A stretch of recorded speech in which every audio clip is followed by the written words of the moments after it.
Rated SPG. Striktong patnubay at gabay ng magulang ang kailangan. Maaaring may masiselang tema, lengguwahe, karahasan, sexual, horror o droga na hindi angkop sa mga bata.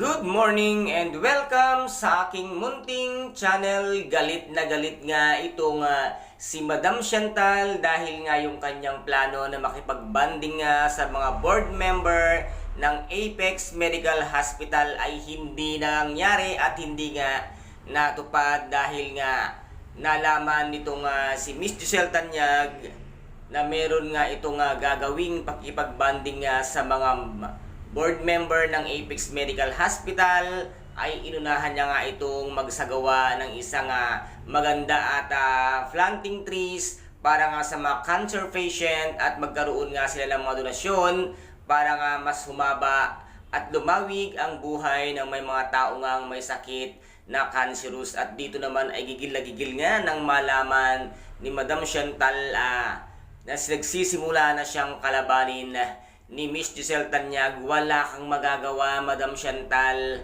kay Miss Giselle Tanyag dahil di hamak na mas bata at mas mahusay siya kaysa sayo. At dito naman ay magkakaroon nga sila ng sagutan sa harap nga ng mga board member na talagang hindi talaga magpapatalo.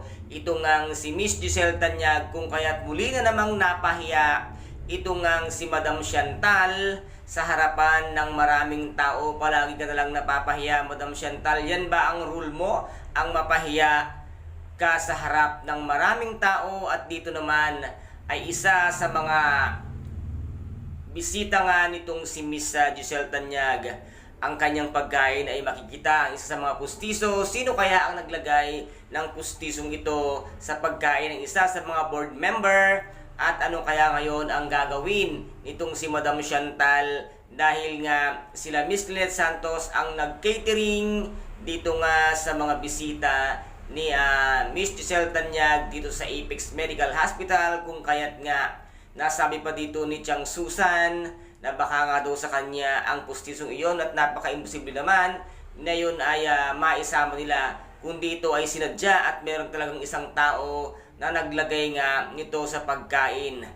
Tuluyan na kayang mapalayas ng Apex Medical Hospital ito nga si Miss Lynette Santos kasama nga si Chang Su at si Josa. Ito po ang ating pakaabangan mamayang hapon dito nga sa Abot Kamay na pangarap na kung saan ay napaka-intense at kapanapanabik ang bawat eksena. At kung nagustuhan po ninyo ang aking videos for today, paki-subscribe na lamang po ng aking channel, paki-like and share para maging update kayo sa lahat ng gagawin kong videos.